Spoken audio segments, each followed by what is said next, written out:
Happy New Year, everyone, and welcome back. It's your host with the most, Griever, as always, bringing you guys the very first chapter of Ayakashi Triangle, chapter 74 of the year 2022. Let's go.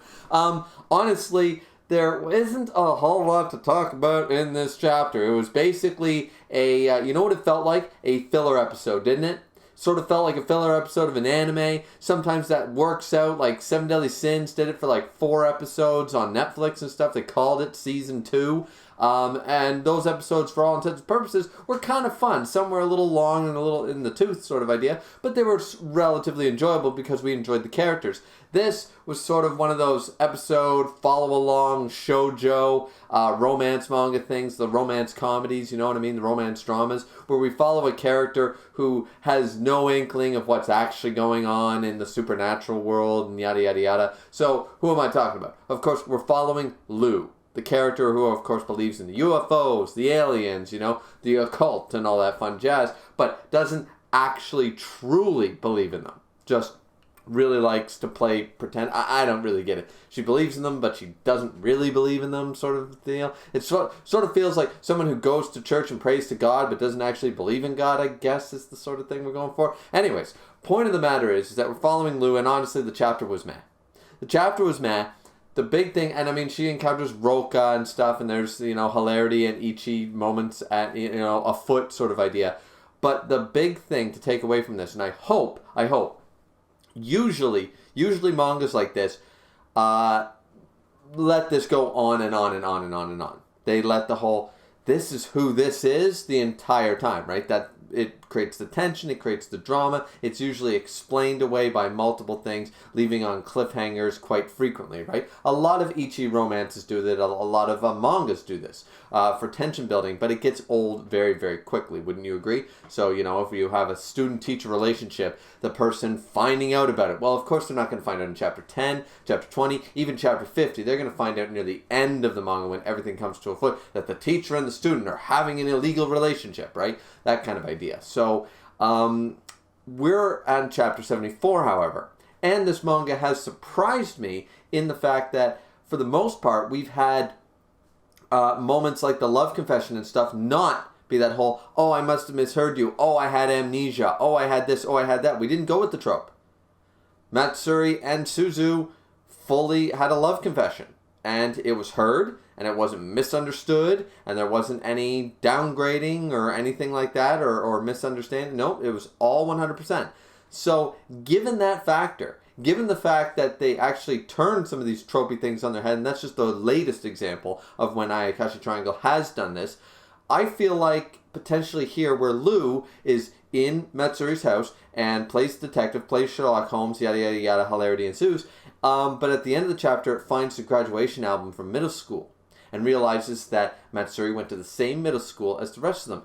Opens up the page, looks, finds Mr. Shirohoshi or whatever, or whatever she referred to the alien as, right? Shirogane was the alien sort of idea, yada yada yada. But, and taking Matsuri's form in much earlier chapters. But here it says Matsuri Kazumaki. That's the name of the student. There's no denying. Here's the class photo from middle school. Different class. Here's the boy. Looks exactly like him. Here's the name. And it's in Matsuri's room. They're not in the middle school like, oh, someone has the same name. So, potentially, they could do the whole switcheroo thing. They could do the whole Lou doesn't believe it, you know, or Lou comes up with, aha, because this is what she does.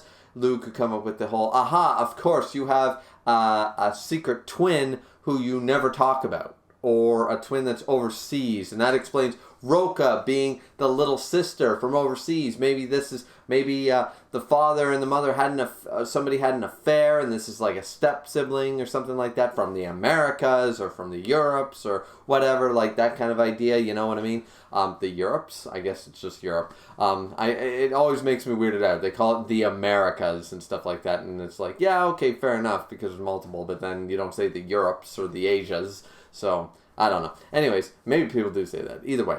Point of the fact is that that's the main thing to take away from this chapter. Is the idea that will Lou actually discover this? Because the other friend, Yayo, already discovered. And she already knows all about the Ayakashi. She knows about the whole deal. And Suzu knows, Shirogane knows. Everyone's sort of in the loop now. Most of the main people that we know about are in the loop. Garaku, of course. Most of the characters are Ayakashi anyways. Or ninjas. But that everybody seemingly is in the loop other than Lou. And she's probably the most background of the background characters other than the goddamn gym teacher. So, other than that, I would say, yeah, there's not really anything else to take away from the chapter. Very short review. Nothing else to say, really. 2022, starting off not so strong for Ayakashi Triangle, honestly. Maybe we're just trying to wrap up. Okay, Lou figures out the whole thing so we can move on with the rest of the plot. Maybe it'll be relevant that Suzu's friends can help, power of friendship style. Who knows, like maybe there's a battle between Shadow Mai and Suzu and we need the power of love and friendship, love and the peace sort of idea, right? Maybe something like that. Either way, I hope, since they've done this, I hope they don't do the trope. I hope they don't do the trope where Lou goes off in left field, does some soap opera, some telenovela drama, and figures out that clearly Matsuri and Matsuri are not the same people, or something like that. I'm hoping it's brought up or done differently. And Ayakashi Triangle, as I've said before, has surprised us with that. Has not always gone the tropey route. So we'll have to wait and see.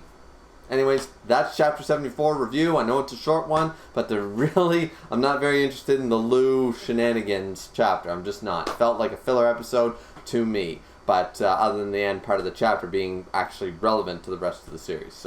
But what did you guys think of the chapter? Let me know down in the comment section down below. Like, comment, subscribe, and of course, drink responsibly as always. And we will see you guys back here next time for the next chapter review, Chapter 75, for Ayakashi Triangle. Looking forward to it. Hope you guys are too. See you back here next time. See ya.